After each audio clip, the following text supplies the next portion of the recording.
पुदीने की खट्टी चटनी। घड़ी में सुबह के 9 बज रहे हैं। बहू मेघा आराम से सो रही है।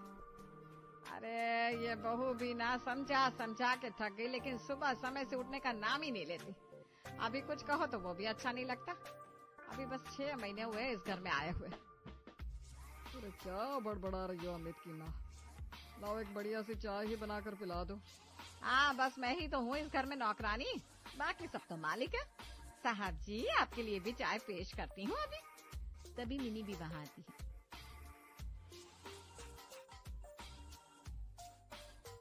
मिनी आज पारा बहुत हाई हो रहा है, देख रही है ना। तू जाकर अपनी माँ की मदद करा ले, नहीं तो आज खाना मिलने से रहा। नरेश और मिनी दोनों जोर से हंसने लगते हैं। हाँ बिल्कुल सही कह रहे हो पापा, लेकिन मुझे कॉलेज निकलना है। भाभी अभी तक नीचे क्यों नहीं आई है? तो कोई बात नहीं, आती होगी, वो भी तो अभी बच्ची है। तभी मेघा की आँख खुलती है। हायला आज फिर से 9:30 बज गया। ये अमित बिना इनको छोड़ूंगी नहीं मैं। कितनी बार बोला है कि जल्दी जगा करो और मुझे भी जगा दिया करो, लेकिन नहीं, खुद देखो कुंभकर्ण की तरफ पड़े हुए हैं और मैं भी इनके साथ भस्मासुर बन गई हूँ। अब नीचे कैसे जाऊँ यार। हर रोज का एक नया बहाना बना बना कर अब तो 6 महीने में वो भी खत्म होने को आए। जाना तो पड़ेगा मैडम, मेघा नीचे। अमित तुम जाग रहे हो? मेघा और अमित तकिए से लड़ाई करने लगते हैं। थोड़ी देर बाद अमित और मेघा नीचे रेडी होकर पहुंचते हैं। मेघा डरते डरते किचन में पहुंचती है। मम्मी जी क्या काम करना है? कुछ नहीं, बस तू अब आराम से बैठकर नाश्ता कर ले। ठीक है मम्मी जी। मेघा बाहर जाकर आराम से डाइनिंग टेबल पर बैठ जाती है। ये भगवान, इस लड़की में तो बिल्कुल भी समझ नहीं है। मैंने गुस्से में कहा तो वो तो वाकई में चली गई और आराम से डाइनिंग पर बैठ गई। अब मिलना तो उसकी बुआ को कभी, तब पूछूंगी उनसे कि बड़ाई क्या रही थी, लड़की बहुत ज्यादा सीधी है। अरे मुझे तो सीधे के बजाय कुछ और ही लगती है। क्या ही बोलूं, नई नई रिश्तेदारी जुड़ी है, कुछ कहना भी अच्छा नहीं लगता। मम्मी जी नाश्ता बहुत अच्छा बना है।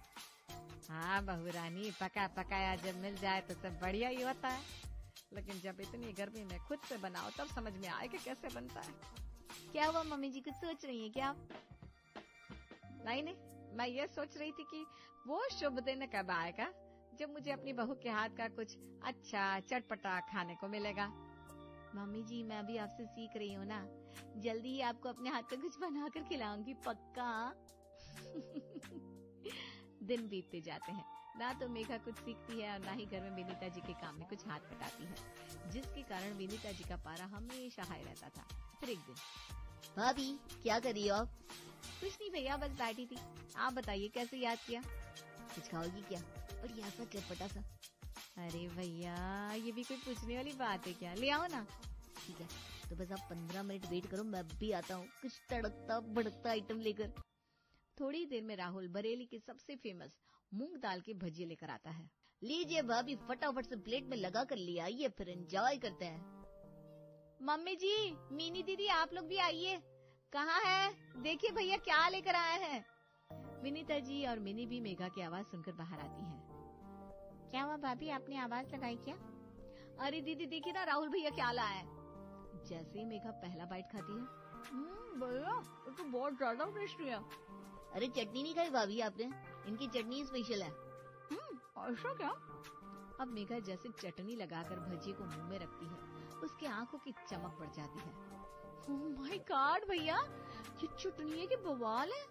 ऐसी चटनी तो मैंने आज तक नहीं खाई। मतलब क्या ही चटनी बनाई है। भैया ये कहाँ से लाए हो आप? अभी तक क्यों नहीं लाए? मुझे 6 महीने से ज्यादा हो गया। भाभी ये चटनी ना भजिए वाले भैया साथ में ही देते हैं, यहीं पास में लगाते हैं। अच्छा, आप लोगों ने ये भजी खा लिए क्या? हाँ भाभी खा लिए। क्यों, क्या वो आपको और खाने की क्या? नहीं मुझे भजी नहीं, मुझे ये चटनी चाहिए बस।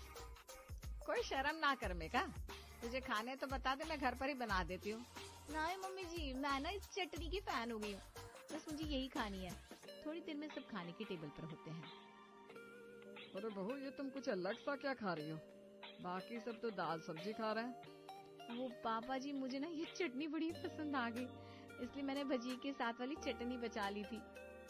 ऐसी कौन सी खास चटनी है बहू जो तुमको इतनी पसंद आ गई?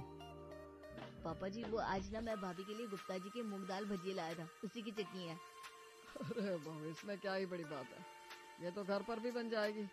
उनकी चटनी में सारा खेल बस पुदीने का होता है। अगले दिन सुबह सुबह, सुनो ना अमित, वो गुप्ता जी की दुकान खुल गई होगी क्या? क्यों, तुमको चटनी चाहिए क्या? सही पकड़ा है, लेकिन आपको कैसे पता? तुम्हारी शक्ल देखकर समझ गया था मैं।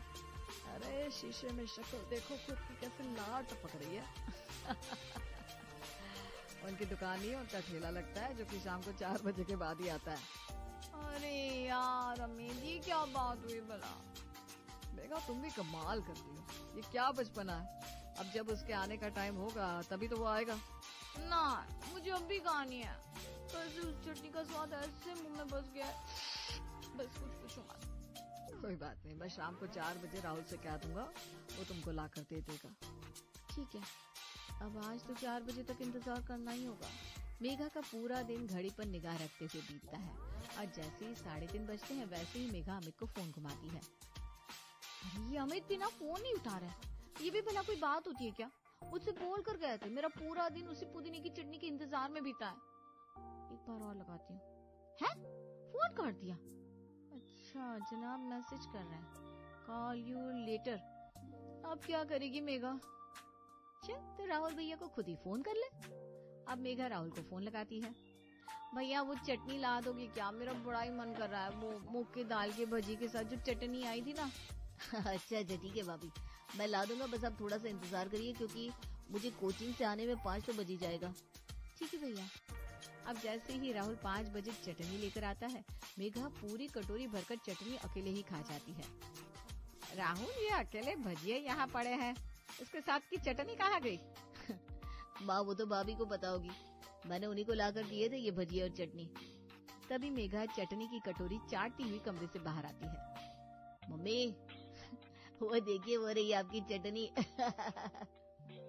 विनीता जी माथे पर हाथ रख लेती हैं।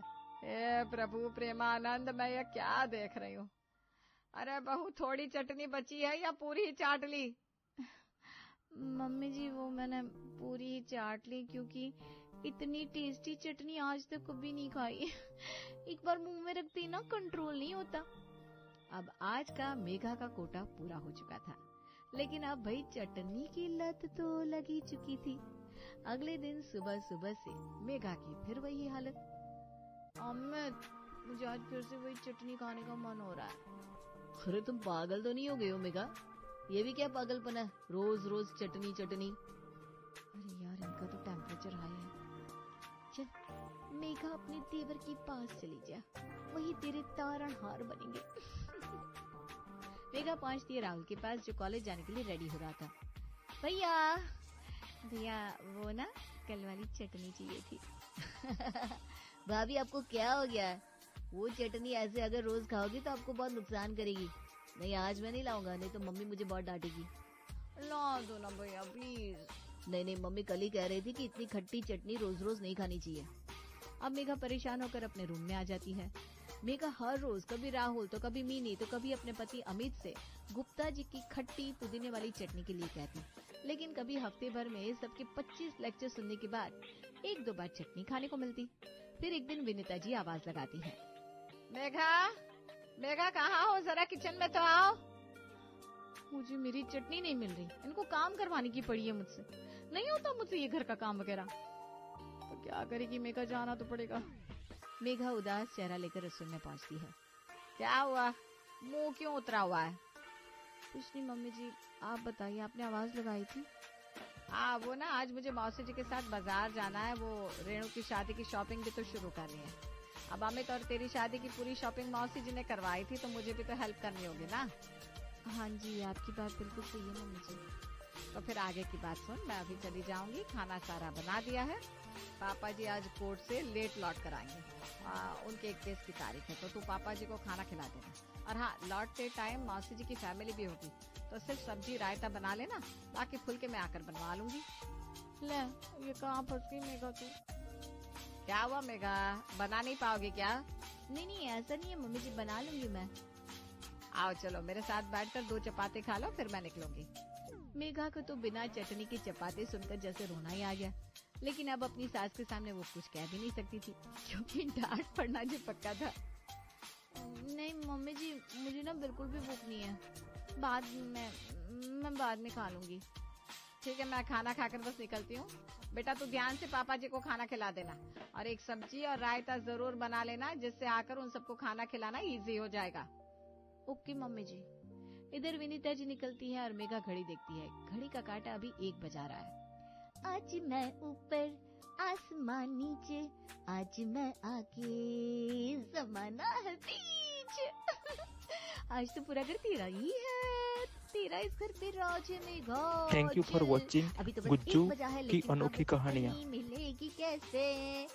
मेघा बहुत दिमाग लगाती है। तो उसे याद आता है कि इन्होंने कहा था कि पास में ही लगता है उनका ठेला, और नाम शायद गुप्ता जी के मूंग दाल भजिए, हाँ यही नाम था। अब कोई तो है नहीं घर पर, क्यों ना मैं खुद ही जाकर। कसम से मेघा, बचपन से तू इतनी स्मार्ट है, लेकिन कभी खुद पर घमंड नहीं किया। चलो तब तक थोड़ी देर सो लेती हूँ। अब मेघा मैडम जाकर इतनी गर्मी में आराम से एसी चलाकर सो जाती है और लग जाती है फिर उसकी आंख। अब सीधे मेघा की आंख जाकर खुलती है 4:15 बजे। अरे मैं तो कुछ ज्यादा ही सो गई लगता है, घड़ी में तो 4:15 बज गए। ओ माय गॉड, मुझे चटनी लेने के लिए जाना है। पेट में भी बड़े जोर से चूहे कूद रहे हैं। अब फटाक से 5 मिनट में चटनी लेकर आती हूँ। मेघा मैडम की खोज शुरू होती है गुप्ता जी के मूंग दाल भुजिए के लिए। अरे यार, शादी के बाद आज पहली बार घर से अकेले बाहर निकल रही हूँ, कहीं कोई देख ना ले मुझे। जल्दी से गुप्ता जी का ठेला मिल जाए, वो चटनी खाकर मैं गंगा जी नहा लूं। अब मेघा इस गली से उस गली, उस गली से इस गली गुप्ता जी का ठेला ढूंढती रहती है। ये ठेला क्यों नहीं मिल रहा? मैं भी जिद्दी हूँ 1 नंबर की, आज चटनी लिए बिना घर वापस नहीं जाऊंगी। चलो थोड़ा और आगे जाकर देखती हूँ। तभी मेघा को दूर एक जगह काफी भीड़ दिखाई देती है। कोई वही तो नहीं? पता नहीं क्यों मेरी नाक भी ना टॉमी जैसी तेज हो गई है। लग रहा है चटनी वहीं पर है। मेघा जल्दी जल्दी रोड क्रॉस करके अपने लक्ष्य को ऐसे निशाना मानकर बढ़ रही थी जैसे अर्जुन को बस मछली की आंख दिखाई देती है। पास पहुंचकर जब देखा, बड़े बड़े अक्षरों में लिखा था गुप्ता जी की मूंग दाल भजिए, जिसे देखकर मेघा की जैसे सांस में सांस आए। भैया मुझे 1-2 ना चटनी दे दो। मेघा के ये बोलते ही वहाँ खड़े लोग मेघा को ऐसे देखते हैं कि ये सब मुझे ऐसे क्यों देख रहे हैं? मैडम, अकेली चटनी कौन मांगता है? भजिए के साथ चटनी फ्री मिलती है। अच्छा चटनी फ्री, तो आप मुझे 1 प्लेट भजिए ही दे दो और चटनी भी। अब क्या, मेघा 1-2 ना भरकर चटनी लेती और 1 भजी के साथ पूरी चटनी खा जाती। अब चटनी के आगे न तो मेघा का समय का ख्याल था, न ही गुप्ता जी के चटनी के स्टॉक का। 5 दोने भरकर चटनी खाने के बाद, मैडम इतनी चटनी तो हम 10 प्लेट भजी के साथ देते हैं, लेकिन आपके तो अभी भी 5 भजी बाकी है। इधर नरेश जी घर आ जाते हैं और घर पर ताला लटका देख अपनी पत्नी विनीता जी को फोन करते हैं। अरे कहाँ चली गई हो आप विनीता जी? आपको पता था ना आज मैं कोर्ट से लेट आऊंगा। पेट में चूहे कथकली कर रहे हैं सो अलग। आप जल्दी से घर आ जाओ। अरे आप मेरी बात तो सुनिए, मैं जरा जीजी के साथ बाजार आई थी, रेणु की शादी की शॉपिंग जो करनी थी। आपके निकलने के बाद फोन आया तो यहाँ निकल आई, लेकिन मैं तो घर पर मेघा को छोड़ कर आई थी, वो कहाँ गई फिर? पता नहीं मुझे, यहाँ तो ताला है। चलो मैं बैग में चेक करता हूँ, अगर एक्स्ट्रा चाबी मेरे बैग में हो तो। ठीक है, मैं मेघा को फोन करती हूँ। विनीता जी मेघा को फोन पर फोन किए जा रही हैं, लेकिन फोन तो तब उठे ना जब मेघा फोन अपने साथ लेकर गई हो। इधर नरेश जी दूसरी चाबी से ताला खोलकर अंदर आते हैं। अरे भाई फोन मत कीजिए, ये यहाँ पड़ा हुआ है। मेघा बहू फोन घर पर ही भूल गई है। अब तो विनीता जी का ये हाल काटो तो खूनने वाला हो गया। वो बाजार से जल्दी ही घर के लिए निकल देती है और साथ ही अपने तीनों बच्चों को फोन कर देती है। इधर मेघा गुप्ता जी के ठेले पर। अंकल जी, आप इस चटनी में क्या क्या डालते हैं, बताइए ना जरा। अरे बेटा, इसमें मेरे सीक्रेट मसाले हैं, अगर वो बता दिए तो फिर हर कोई गुप्ता जी के जैसे चटनी बनाकर खड़ा नहीं हो जाएगा। हमारे 4 पीढ़ियों से चला आ रहा है सीक्रेट मसाला। देखो अंकल जी, ये आपने इसमें धनिया डाला है, इसमें पुदीना का फ्लेवर भी आ रहा है, और नमक, हरी मिर्ची डाली है। और बता दो ना अंकल जी क्या क्या है इसमें। नहीं बेटा, हम क्या ऐसे अपनी 4 पीढ़ियों की इज्जत, परंपरा और अभिमान पल भर में मिट्टी में मिला देंगे? अंकल तो आप मुझे 100 रुपए की चटनी पैक कर दो प्लीज। लेकिन बेटा, हम चटनी तो अपने बजिए के हिसाब से लाते हैं, कैसे हम 100 रुपए की चटनी दे दे, क्योंकि चटनी हमने कभी रुपए में किसी को दी ही नहीं। अच्छा तो आप हमें 4 दोने तो दे ही सकते हैं ना अंकल जी। वैसे भी आप कल शाम को लगाएंगे, मुझे कुछ वो भी तो चाहिए खाने के लिए। गुप्ता जी अपने पतीले में झांक कर देखते हैं। बेटा 4 तो नहीं, लेकिन 3 दोने दे देता हूँ। तो अंकल कल ना आप मेरे लिए यही बना कर लाओगे प्लीज। कल मैं आपसे ना 200 रुपए की चटनी लेकर जाऊंगी, वही सामने वाली गली में शुक्ला जी के यहाँ रहती है। अच्छा, शुक्ला जी की thank you for watching Gujju की अनोखी कहानियाँ। उनके बेटे की शादी थी कुछ महीनों पहले, तब मैंने स्टॉल लगाया था उनके बेटे की शादी में। हाँ अंकल जी, उन्हीं की बहू हूँ। अच्छा अंकल जी, अब मैं चलती हूँ, लाओ मुझे मेरी चटनी दे दो। वैसे कितने बज गए अंकल जी? मैं ना जल्दी जल्दी में मोबाइल लाना भी भूल गई। गुप्ता जी मोबाइल निकाल कर टाइम देखते हैं और बताते हैं कि 6 बजने वाले हैं। ये सुनकर मेघा के चेहरे पर हवाइयाँ उड़ने लगती हैं। ये क्या, 6 बजने वाले हैं अंकल जी? ओह शिट, ये क्या हो गया? मम्मी जी ने बोला था कि सब्जी बना कर रखनी है, उन्होंने मुझे एक काम और बताया था, लेकिन मुझे याद ही नहीं आ रहा। अब मेघा घर की तरफ जल्दी जल्दी कदम बढ़ाती है। उधर राहुल और मिनी भी भागते हुए अपने कॉलेज से घर आ जाते हैं और अमित भी भागता हुआ घर में एंटर करता है। मम्मी क्या हुआ? मम्मी मेघा अभी तक नहीं आई क्या? अरे कहाँ आई बेटा, ऊपर से फोन भी यहीं पड़ा है। ये देख, मौसी मौसा जी रेणु को लेकर मैं भागते हुए घर आई हूँ। तुम लोग बाहर जाकर देखो और पता करो, कहीं किसी ने उसे आते जाते देखा हो तो। ठीक है मम्मी, मैं अभी जाता हूँ। इतना कहकर जैसे ही अमित घर से बाहर दरवाजे तक जाता है, वैसे ही मेघा सामने से आती हुई दिखाई देती है। मेघा, मेघा कहाँ चली गई थी तुम? अरे आप इतना घबरा क्यों रहे, क्या हुआ? अमित की आवाज सुनकर घर के बाकी लोग भी बाहर आ जाते हैं। अरे मेघा, तुम आखिर कहाँ चली गई थी? वो मैं ना चटनी लाने गई थी। क्या बहू, तुम चटनी लेने गई थी और यहाँ सबकी चिंता के मारे इतना बुरा हाल हो रहा है? ऐसी भला कौन सी चटनी थी, मैं अभी तो जानूं। वो पापा जी, पुदीने की खट्टी वाली चटनी। मेघा की बात सुनकर राहुल और मिनी जोर जोर से हंसने लगते हैं। वाह भाभी वाह, मान गए आपको। कसम से भाभी, आप ना एकदम गजब हो। सच में भैया। वैसे एक बात बताओ, मैं ना वास्तव में एकदम यूनिक हूँ। हाँ बहू, तुमने बहुत बड़े झंडे गाड़ने वाले काम किए। चलो अब मौसी मौसा जी बैठे हैं अंदर, उनके लिए खाना लगा दो। वैसे कौन सी सब्जी बनाई है? ये सुनकर मेघा चुप हो जाती है। वो बिना कुछ कहे अंदर आती है और सबके लिए फुलके बनाने लगती है।